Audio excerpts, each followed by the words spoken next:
Alright everyone, welcome back to another terrible car makeover here in Forza Horizon 5. If you've never seen this series before, it is where I take a car and turn it into something it was never meant to be. Today, our little ABARTH. This thing is going to be turned into a drift machine by the time I am done with it. So check out this smooth cut. You'll have to forgive me, it's a little darker now, but that was a pretty slick transition, was it not? Let's go find a paint job for this thing. I think this looks pretty good, actually. So let's go try this thing out on some different drift zones, and then we're going to take it online and see how we do. Don't mind me, I'm just testing this thing out before we get to the drift zone that I'm headed to, but so far, this thing's pretty slick. I also haven't built a drift car with the anti-lag turbos yet, so this is kind of a new experience for me as well. Oh yeah, that's sweet.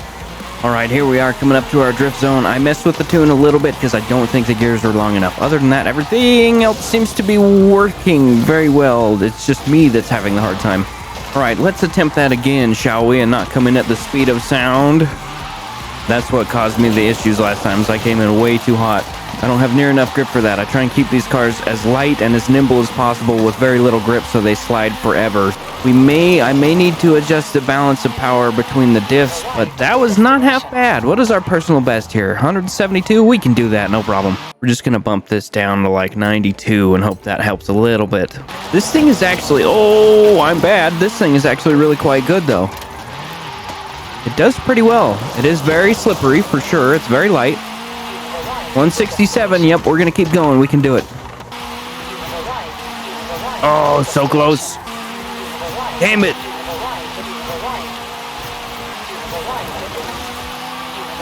I give up. I've done this I don't know how many times. It's been a few, so that will have to do. Let's take this thing online and see how she performs against other people. Damn it, I remember why I don't do online stuff with this. Alright, folks, sorry, we're not doing online because apparently I'm not allowed to choose whether I want an A class or an S1 class for drifting. That is so stupid. So instead, we're going to go to Old Reliable. We're going to go Monster the Mountain. My apologies, I thought we could do some online, but I guess that's not going to happen. We'll give it another attempt as soon as we're done here with this mountain, but for now we're going to whip this sucker downhill and see how she does. This thing is pretty quick, that's for sure. I don't know, I know a lot of people say, oh, quick drift cars aren't the way to go. Yeah, you're wrong. Speed plus sideways equals more points, so slow drift cars are going to make less points than one that is quicker, even if you can get more sideways with it. Just saying, that's how the game works. I need to make another quickest drift car in the game. I have that Apollo, and that Apollo is ridiculously quick, but I think I could probably make a Koenigsegg or something much quicker. So far, oh, careful. So far, we're doing really quite good. This thing, I mean, it's averaging where everything else averages at. We're right around 400,000 at this corner. It is good. I'm enjoying the way this thing drives, actually. It's just planted. It likes to whip around. It likes to change directions really quickly. It's pretty good. I do wish it had a little bit more power because it sometimes does not like to spin the tires as well in fourth. Now that it's raining though, it's doing a lot better. With it being a little bit more slippery, it likes to spin the tires in fourth now, which is exactly what I wanted. We have the only other engine you can put in this thing. It's the more powerful one. It's the, I think it's turbo 4-cylinder rally. It's upgraded all the way, of course. Squeezing all the power out of it we can. It's as light as it'll go. There's only so much you can do. I do actually quite like the way this thing drifts. It's pretty fun. I thought for sure it would be a little bit more difficult because of how short the wheelbase is, but I mean, I've been wrong before. That 90s Civic or 70s Civic? I don't know. The other Civic, the old tiny Civic we did before, it worked pretty well too. Oh yeah, easily over 1 million. Our personal best is 1,080,000. No surprise that we didn't reach it with this. I really have to like give her some effort with a different car in order to do that. I could take a meta car, but that's lame. I think we're going to do something a little bit different. Since we can't go online, we're going to switch this thing to rear-wheel drive. It is all-wheel drive currently at the moment. We're going to put it on rear-wheel drive, and we're probably going to change the tune up to just be the standard drift tune that comes with the drift suspension and see how it does. Alright, we are now rear-wheel drive only. I have messed with the tune a little bit. I've left the tires alone. I've switched the gears up so they should be a little bit closer to where I like them. And I took the aero off. So let's see how this thing does going down the mountain now that it is just rear-wheel drive. We will have a direct comparison. We had 1,027,000 on the previous run. Let's see what this one is.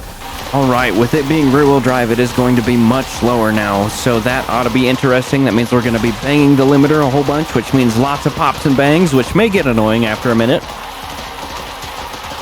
The rear tires are spinning. I checked at 140-ish miles an hour in fourth gear. It is sending all the power directly to the rear wheels, so it will spin them very happily now, which seems a little strange to me, but I don't exactly know how that works. It does mean, however, that I am going to have to focus on not spinning out. It's a lot easier to not spin out with all-wheel drive because the front tires are pulling you whichever direction you put them in. Just makes it a little bit easier. I will say all-wheel drive is definitely much easier for drifting.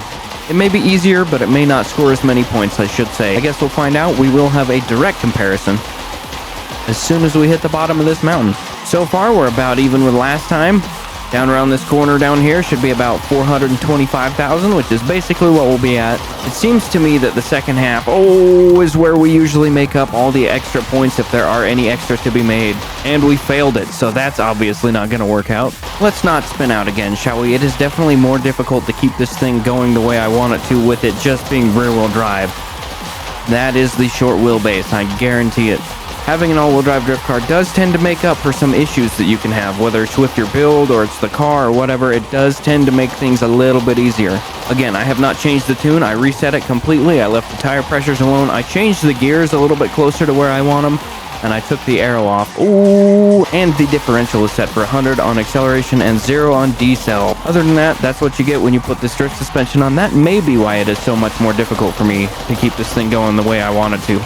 Either way, it's not too terrible. It definitely is not to my preferences though. That green undercolor definitely shows up in certain lights. Look at that. That's kind of neat. Don't spin out on me. Thank you. Right at the very end. That would be bad. We're not gonna break a million, I don't think. It is very near though. We're a little bit more than 40,000 short of where we ended last time. So I don't know if that's my tune or if it's the all-wheel drive or what. But that will do it for us today, folks. Thank you guys for watching. I hope you enjoyed, and I will see you in the next video. Goodbye.